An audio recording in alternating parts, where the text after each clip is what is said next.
tout moment. Sinon, je suis Aladji Koyusu, médium, herboriste et guérisseur. Nous sommes là pour vous parler de notre art. La chance est située à 3 niveaux. Aujourd'hui, nous allons nous tabler sur la chance cultivée. Sinon, il existe 3 types de chances. La chance cultivée, la chance constitutionnelle et la chance anticonstitutionnelle. C'est pourquoi nous allons dire que nous allons parler de la chance cultivée, parce qu'aujourd'hui nous sortons d'une pandémie qu'on appelle la Covid-19. Ça fait beaucoup de dégâts. Beaucoup d'hommes sont morts. Nombreux sont ceux qui sont restés sur cette terre. Or, ceux qui sont morts, ce n'est pas parce qu'ils ont fait quelque chose à Dieu. Nous qui sommes restés, ce n'est pas parce que nous avons fait quelque chose, Dieu nous en plus. Mais ça a été une chance. Quand on parle d'une chance cultivée, c'est à partir d'un événement malheureux que vous saviez que soit vous avez la chance ou pas.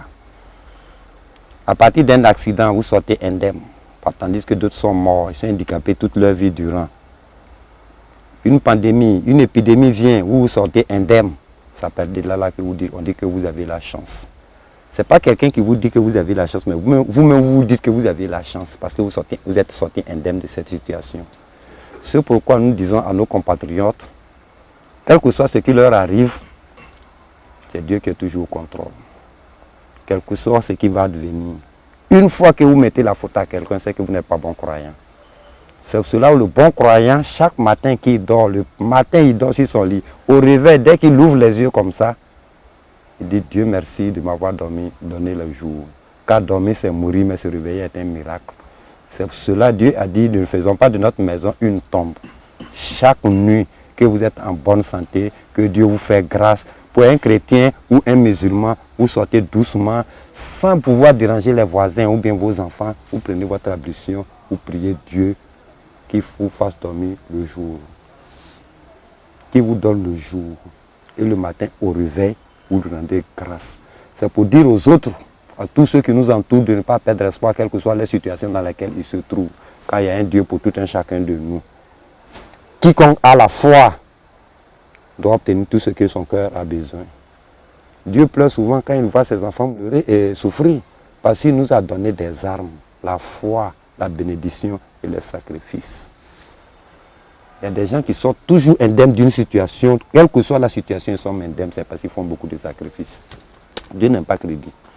Vous voyez le mois de Tabaski, quand ça arrive, les gens mettent de l'argent, ils payent leurs moutons, ceci, cela. Tous ceux qui ont laissé leurs problèmes, qui ont mis leur argent dans mouton, mais qui ont mis leur argent dans sacrifice, Dieu leur rembourse automatiquement. C'est pour cela que nous disons à quiconque qui souffre que nous vous parlons aujourd'hui. Vous avez notre adresse, vous avez toutes nos adresses. Nous nous apportons le salut. Nous ne sommes pas là pour vous apporter des valises d'argent. Non, nous n'avons pas cette possibilité. Mais grâce à la prière et le chemin que Dieu nous a donné, si nous vous montrons que vous passez sur ce chemin, Inch'Allah, vous allez réussir par la grâce de Dieu. Dieu, il fait miséricorde à quelqu'un qui est miséricorde et celui-là même est miséricorde. Parce que si vous n'avez pas pitié de quelqu'un, Dieu n'aura pas pitié de vous. Quiconque est miséricordieux, Dieu va lui faire miséricorde. C'est pour cela que nous ne travaillons pas, c'est ce que nous faisons. Mais ça fait plus de 20 ans, 30 ans, nous vivons de cela. C'est parce qu'il y a des gens qui nous sont reconnaissants. Mais comme l'être humain n'est pas parfait sur cette terre, nous nous contentions de ceux qui nous sont reconnaissants. Nous rendons grâce à Dieu. Quiconque a un problème, quel que soit le problème, nous allons leur apporter la solution. Je vais vous faire une petite anecdote. Il y a un ami que je connais, ça fait plus de 15 ans. Il m'avait dit en son temps, je l'avais aidé. Mais vers la fin, il ne m'a pas dit qu'il partait. Quelques années plus tard, je suis là, mon portable sonne et je vois que c'est lui, il a un problème de papier. Il dit, merci, tu m'as dit au revoir. Il dit, non, excuse-moi. Donc, chez nous, il y a un adage qui dit, quand vous voyagez, le revoir simplement là, c'est déjà quelque chose. Quiconque dit au revoir, vous ne souriez pas de même là-bas. Donc, si vous voulez aller à l'aventure, essayez de ne fuyez pas. Dites à vos parents, on s'en va chercher du bonheur. Tout le monde aspire au bonheur. Avant, nos parents disent, je ne peux pas chercher une canne, je ne peux pas chercher une canne qui est plus longue que moi. Mais aujourd'hui, beaucoup d'hommes cherchent une canne qui est plus longue que moi. Ça veut dire quoi? Que ses enfants réussissent plus que lui-même. Donc, en allant à l'aventure, ton parent ne peut pas dire, il ne faut pas aller. Mais il faut lui dire au revoir. Si tu as volé quelque chose, bien tu es mal parti, tu ne peux pas arriver à terme et puis avoir le bonheur dont on aspire.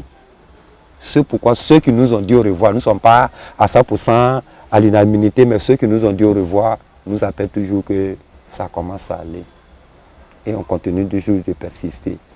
Dieu, en lui demandant, il dit tapez, je vais vous ouvrir la porte. Nous tapons toujours et il nous fait toujours grâce. Nous rendons toujours grâce aussi à Dieu. Vous savez, l'humanité tout entière a besoin de savoir aujourd'hui. Mais vers qui il faut se tourner? Vers ceux qui en détiennent cette vérité. Mais comment vous pouvez savoir que lui là, il détient cette vérité? C'est en travaillant avec moi. Essayez, vous allez trouver le salut, grâce à Dieu. Nous sommes situés à Abidjan, pour ceux qui connaissent la grande commune de Yopougon, nous sommes situés non loin de la clinique Le Grand Centre. Nos contacts, le premier numéro est le numéro WhatsApp, le 225 57 89 36 06. Et le second numéro, c'est le 225 06 33 99 84. Il suffit que vous composez ces deux numéros, vous aurez le salut. Nous disons à nos compatriotes, à ceux qui souffrent et à ceux qui se disent qu'ils ne souffrent pas. Parce que le système qui régit cette planète Terre a souvent des défaillances à telle enseigne que nul n'est à l'abri de tout danger. Il faut se prémunir souvent des sacrifices pour être souvent à l'abri de tout danger. Si ça va chez vous, protégez ce système-là.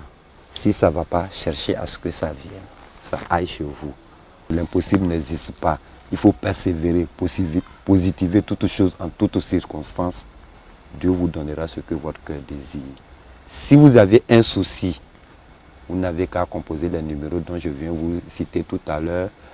Le 225 57 89 36 06 et le 225 06 33 99 84.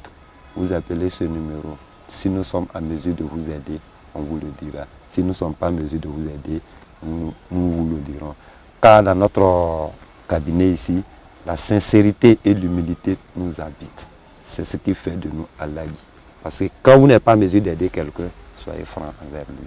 Si vous êtes en mesure, s'il est reconnaissant, il viendra vous rendre grâce. Donc que Dieu veille sur tout un chacun de nous, qui nous accompagne dans nos prières, partout où nous allons partir.